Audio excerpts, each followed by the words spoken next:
Sudah 2 tahun lebih sejak Rusia melancarkan invasi ke Ukraina. Presiden Rusia, Vladimir Putin, tampaknya masih sangat ambisius dengan misinya ini. Tekanan dan sanksi internasional belum efektif mengurangi ambisi Putin. Apa sebetulnya yang dikejar Putin dengan menginvasi Ukraina?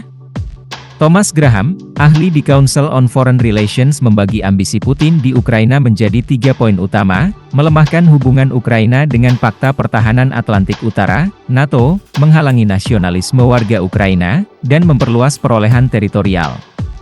Menghambat hubungan Ukraina-NATO. Salah satu faktor pendorong terbesar Putin melancarkan invasi ke Ukraina adalah NATO. Telah lama Putin menjadi suara oposisi terbesar NATO terkait perannya di wilayah Eropa.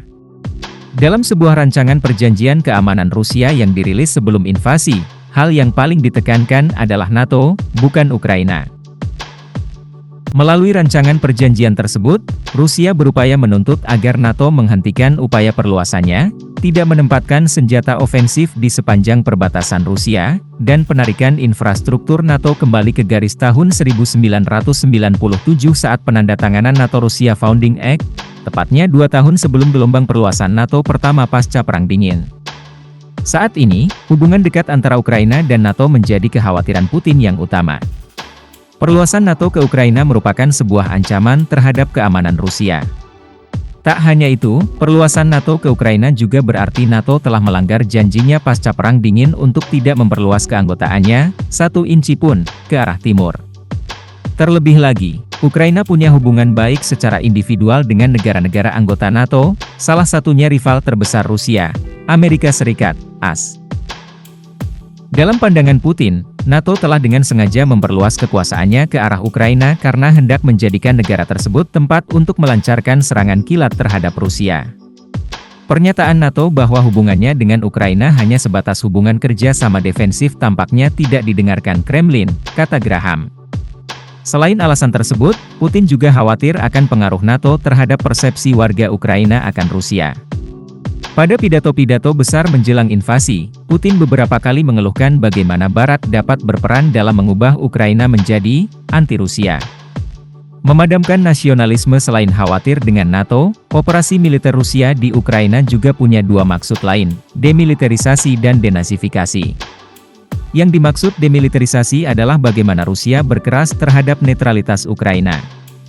Salah satu upayanya adalah dengan mendesak Ukraina agar kekuatan militer pada masa damainya dibatasi, mulai dari membatasi jumlah tentara sampai dengan maksimal 85.000 personel hingga membatasi secara ketat persenjataan berat dan jangkauan sistem rudalnya.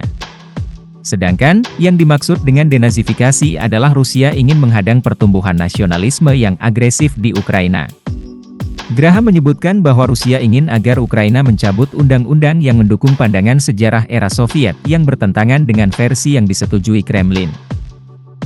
Hal ini khususnya menentang penyebutan secara positif terkait peran yang mungkin dimainkan oleh kaum nasionalis Ukraina dalam Perang Dunia Kedua. Menurut Rusia, para nasionalis Ukraina yang terlibat dalam perang tersebut merupakan simpatisan Nazi dan yang mendukung mereka adalah neo-Nazi. Selain itu, maksud lain Putin yang jarang disebutkan oleh banyak analis lain adalah menggulingkan Presiden Ukraina Volodymyr Zelensky yang dicapnya sebagai seorang neo-Nazi, kata Graham. Memperluas teritorial. Putin sebenarnya belum banyak berbicara terkait ambisi teritorialnya. Namun, Putin pada dasarnya memang memiliki keyakinan bahwa Rusia dan Ukraina sebenarnya adalah satu kesatuan bangsa. Putin juga percaya bahwa Ukraina baru akan berkembang jika bekerja sama dengan Rusia. Sebelumnya, Putin pernah berbicara tentang keinginannya untuk mengembalikan kembali tanah bersejarah Rusia tanpa memberikan keterangan lebih mendetail terkait wilayah apa saja yang ia maksud di sini. Meski begitu, Graham yakin bahwa Ukraina juga termasuk dalam pernyataan Putin tersebut.